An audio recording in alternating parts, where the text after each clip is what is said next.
Czy wiecie, że Mysłowice mają największe muzeum pożarnictwa w Polsce i jedno z największych w Europie oraz niecodzienny rynek z jednym z najstarszych zachowanych układów urbanistycznych na Górnym Śląsku?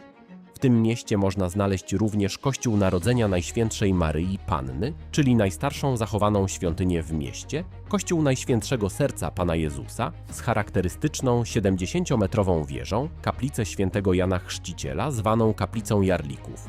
Była ona odpowiedzią na zakaz organizowania pielgrzymek poza granicami Prus czy ratusz, który nie jest na rynku, a jego bryła bardziej przypomina rezydencję miejską oraz wiele innych ciekawych miejsc. Zapraszam do Mysłowic.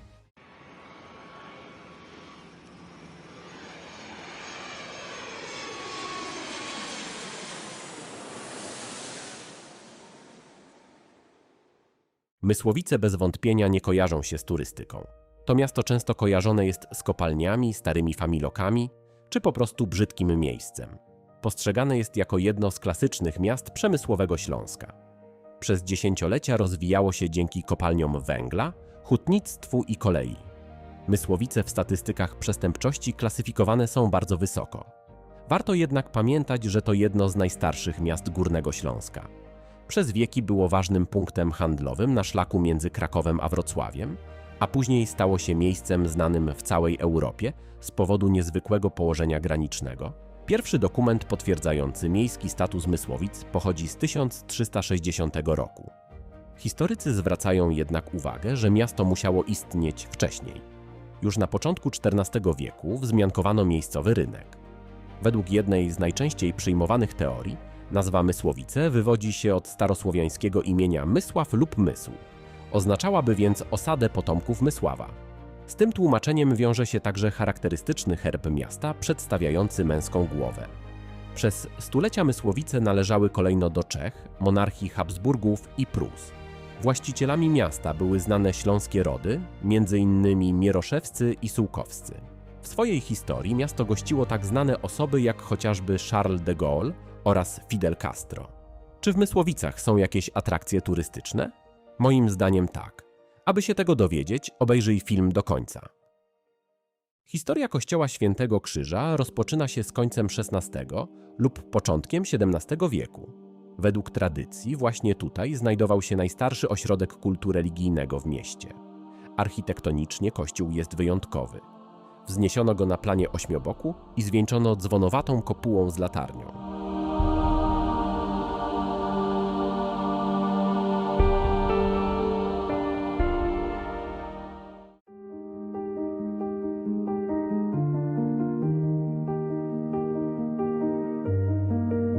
Rynek w Mysłowicach nie olśniewa rozmachem jak rynki Krakowa czy Wrocławia. Jego urok tkwi gdzie indziej, w autentyczności i wielowiekowej historii zapisanej w układzie ulic, fasadach kamienic i śladach dawnych mieszkańców. To miejsce, gdzie średniowieczny plan miasta przetrwał niemal 7 stuleci. Spacerując po rynku, łatwo wyobrazić sobie gwar dawnych jarmarków. Już na początku XIV wieku był on centrum handlu i życia społecznego. To tutaj spotykali się kupcy zmierzający między Małopolską a Śląskiem, a mieszkańcy załatwiali codzienne sprawy pod okiem miejskiego ratusza, który stał pośrodku placu aż do połowy XIX wieku, kiedy go rozebrano. Powodem był rozwój miasta. Stary drewniany ratusz nie odpowiadał już potrzebom szybko rosnących Mysłowic, które stawały się ważnym ośrodkiem przemysłowym i kolejowym. Na jego miejscu urządzono otwartą przestrzeń rynku, a później pojawiła się tam fontanna.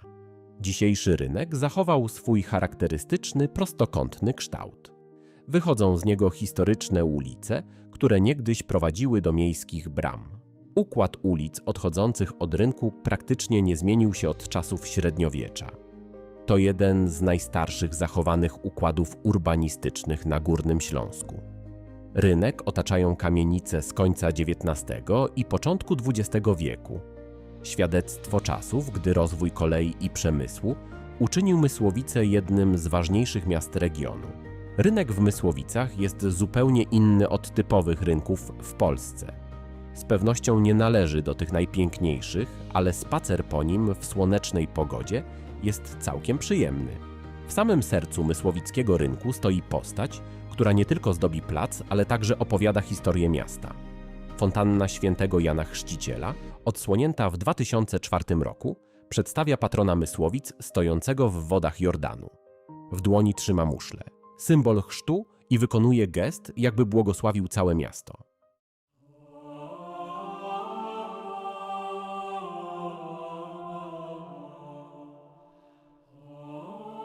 Kościół Narodzenia Najświętszej Maryi Panny to najstarsza zachowana świątynia w mieście, a jej historia sięga XIII lub początku XIV wieku.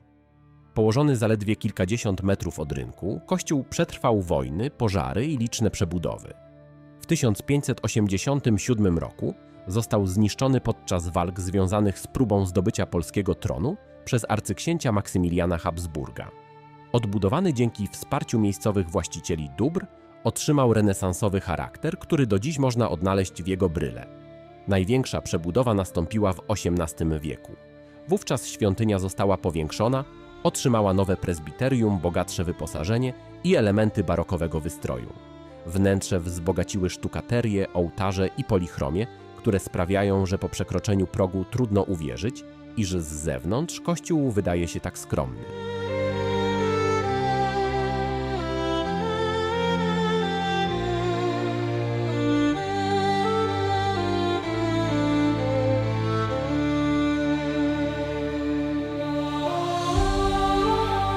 Kościół Najświętszego Serca Pana Jezusa to jedna z najbardziej charakterystycznych świątyń miasta. Gdy patrzy się na jej strzelistą, około 70-metrową wieżę górującą nad ulicą Starokościelną, łatwo zrozumieć, dlaczego pod koniec XIX wieku stała się symbolem rozwijającego się przemysłowego miasta.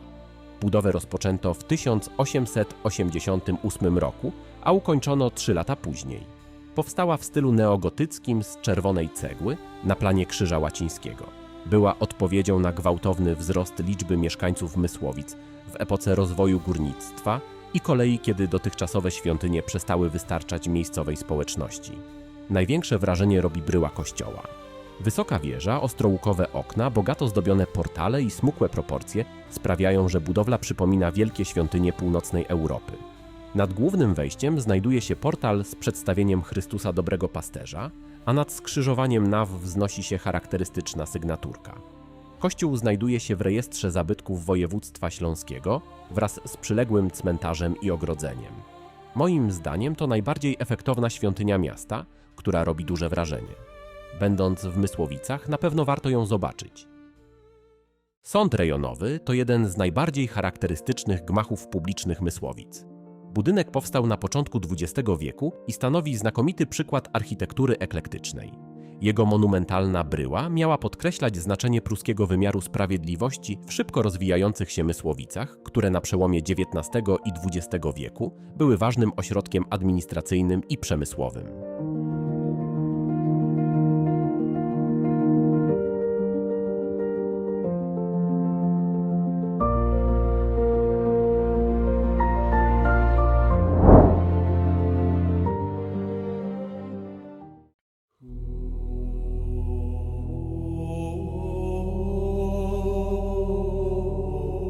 Kaplica świętego Jana Chrzciciela, powszechnie zwana kapliczką Jarlików, dla wielu mieszkańców jest czymś znacznie więcej niż tylko kaplicą.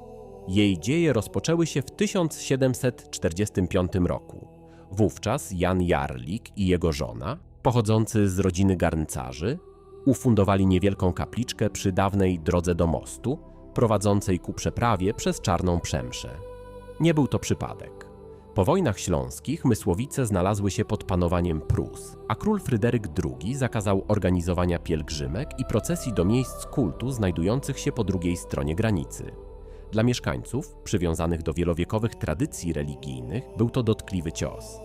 Kapliczka Jarlików stała się więc symboliczną odpowiedzią na ten zakaz, miejscem, do którego można było pielgrzymować bez przekraczania granicy. Na ulicy Grunwaldzkiej i Placu Wolności wzniesiono wierną następczynię kaplicy widoczną na filmie.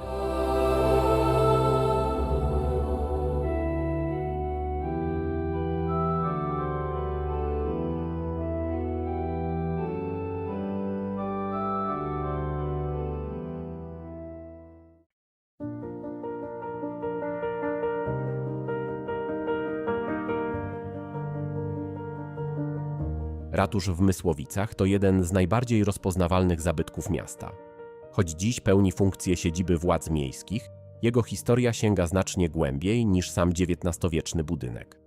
Reprezentuje on styl eklektyczny z wyraźnymi wpływami neorenesansu, co nadaje mu reprezentacyjny, niemal pałacowy charakter.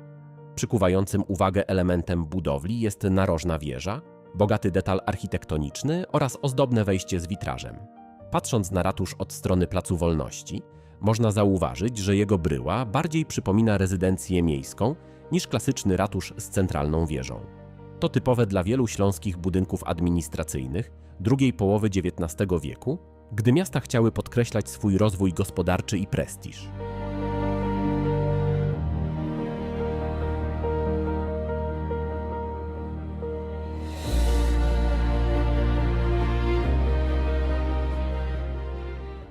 Kościół ewangelicko-augsburski świętego Piotra i Pawła wyróżnia się smukłą neogotycką sylwetką z czerwonej cegły, która przywołuje klimat śląskich miast z końca XIX wieku. Historia kościoła jest ściśle związana z rozwojem protestantyzmu na Górnym Śląsku. Rosnąca liczba wiernych sprawiła, że w 1877 roku wzniesiono własną świątynię widoczną na filmie. Budynek Poczty Polskiej wzniesiony został w 1888 roku i reprezentuje styl eklektyczny charakterystyczny dla końca XIX wieku, kiedy architekci łączyli elementy różnych epok, tworząc budynki mające podkreślać prestiż instytucji publicznych.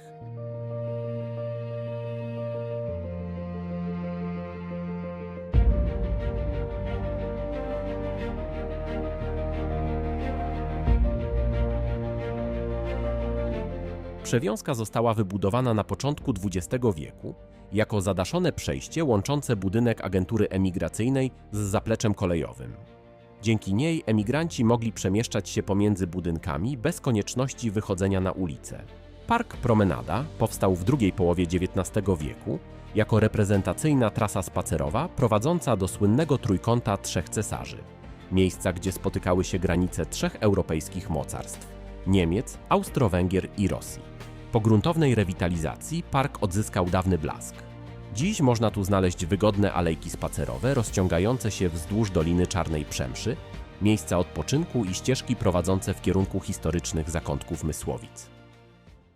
Kościół Matki Boskiej Bolesnej powstał na granicy dwóch dawnych osiedli, Brzęczkowic i Słupnej, jako symbol jednoczący mieszkańców obu społeczności po trudnych latach wojny. Budowę rozpoczęto już w sierpniu 1945 roku, a uroczyste poświęcenie nastąpiło niemal 4 lata później. Świątynia wyróżnia się prostą, monumentalną bryłą, wnętrze tworzy jedna obszerna nawa z podwyższonym prezbiterium i charakterystycznym beczkowym sklepieniem. Szczególne wrażenie robi mozaika na sklepieniu, która przypomina rozgwieżdżone niebo i nadaje wnętrzu niezwykłą atmosferę. W głównej części kościoła uwagę przyciągają monumentalne przedstawienia ukrzyżowanego Chrystusa i Matki Bożej Bolesnej. Z kościołem związana jest również postać Augusta Chlonda. Brzęczkowice były miejscem jego urodzenia, a pamięć o nim jest w parafii szczególnie pielęgnowana. Centralne Muzeum Pożarnictwa nie jest zwykłym muzeum techniki. To miejsce, w którym można prześledzić ponad 150 lat historii walki z jednym z najbardziej nieprzewidywalnych żywiołów – ogniem. Placówka jest największym muzeum pożarnictwa w Polsce i należy do największych tego typu instytucji w Europie. Już od wejścia uwagę przyciąga imponująca kolekcja zabytkowych pojazdów strażackich. Niemniej fascynujący jest zestaw hełmów strażackich. Muzeum gromadzi ponad 4000 eksponatów. Ręczne i konne sikawki, motopompy, mundury, sztandary, medale, dokumenty oraz wyposażenie używane przez strażaków różnych epok. Bilet normalny do muzeum kosztuje 15 zł, natomiast ulgowy 8 zł. W niedzielę wstęp jest bezpłatny. Link do informacji o biletach umieszczam w opisie do tego filmu. Kościół Wszystkich Świętych w mysłowickich Dziećkowicach wzniesiono w 1888 roku. Powstał w miejscu starszych drewnianych świątyń, które przez stulecia służyły mieszkańcom Dziećkowic.